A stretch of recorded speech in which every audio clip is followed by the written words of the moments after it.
আজি সাহিত্য সভা সভাপতি পৰমানন্দ ৰাজবংশীয়ে তেখেতে লেকচাৰ দিলে বহুত দেৰি আৰু মোক বহুৱাই চলে 1.5 ঘণ্টা। তেওঁ অদৰকাৰী লেকচাৰ দিলে, তেওঁ একো কাম নকৰে।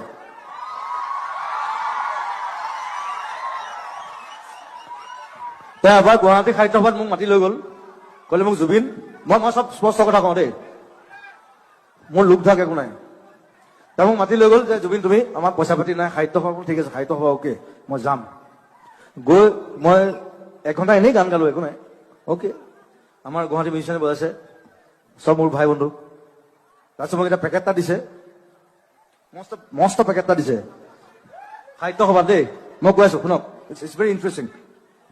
মোক খং উঠাৰ কাৰণ আছে। সাহিত্য সভাৰ পেকেট এটা দিছে, মস্ত বহাইছো, কিতাপ দিছে। মই কিতাপ দিলে ভাল পাওঁ, গছ দিলে ভাল পাওঁ, কিতাপ দিলে ভাল পাওঁ। মই ঘৰত লৈ গ'লো। ৰাতিপুৱা বাৰু কোনো নাই বাৰু, মই চবকে ভাত খুৱাইছো। সাহিত্য সভাই ভাত খোৱা নাই, কিন্তু মই খাইছো। I was the only one. মই নিজে পৰঠা বনাইছো। তাৰপিছত পেকেটটো খুলিছো, তাত কিবা মুলতানী মিট্টি, ফেচ ৱাছ,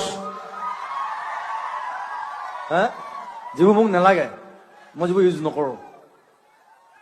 মই বোলো কিতাপ দিব লাগিছিলে, হোৱাই পৰমানন্দ ৰাজবংশী মই আজি ডাইৰেক্টলি ইয়াৰ পৰা গালি পাৰিছো, ইয়াৰ পৰা। He's doing bad.